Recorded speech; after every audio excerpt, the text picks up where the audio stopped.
ಒಂದು ನೀವು ಮಾತಾಡಿದಾಗ ಒಂದು ವಿಷಯ ಬರುತ್ತೆ.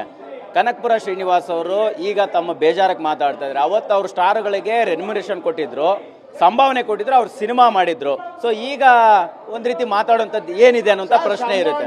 ಅದಕ್ಕೆ ನಿಮ್ಮ ಯಾವುದೋ ಸಿನಿಮಾಗಳು ಹೋಗ್ತಾ ಇಲ್ಲ ಅನ್ನೋದಕ್ಕೆ ಈ ರೀತಿ ಬೇಜಾರು ವ್ಯಕ್ತಪಡಿಸೋರು ಸರಿನಾ ಅನ್ನೋಂಥ ಪ್ರಶ್ನೆಗೆ ನಾನು ಇದೇ ಆರ್ಟಿಸ್ಟ್ಗಳಿಗೆ ಅಡ್ವಾನ್ಸ್ ಕೊಟ್ಟಿದ್ದೀನಿ.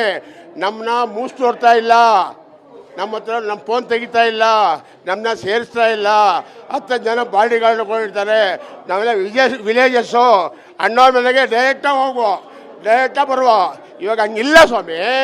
ಇವಾಗ ಕಾರಣ ಏನು ಅಂದರೆ ಅಲ್ಲಿ ಗೇಟಲ್ಲಿ ಹೋಗ್ಬೇಕು, ಇದರ ಅಂತ ಕೇಳಬೇಕು. ಇಲ್ಲ ಅಂದರೆ ಇಲ್ಲ ಸ್ವಾಮಿ ಅಂತ ಓಡಿಸ್ತಾ ಇರ್ತಾರೆ. ಕಾಫಿ ಕುಡ್ದ ಅಂತ ಕೇಳಲ್ಲ, ಊಟ ಇಲ್ಲ ಅಂತ ಕೇಳಲ್ಲ, ಓಡಿಸ್ತಾ ಇರ್ತಾರೆ. ಚಲೋ ಚಲೋ ಚಲೋ.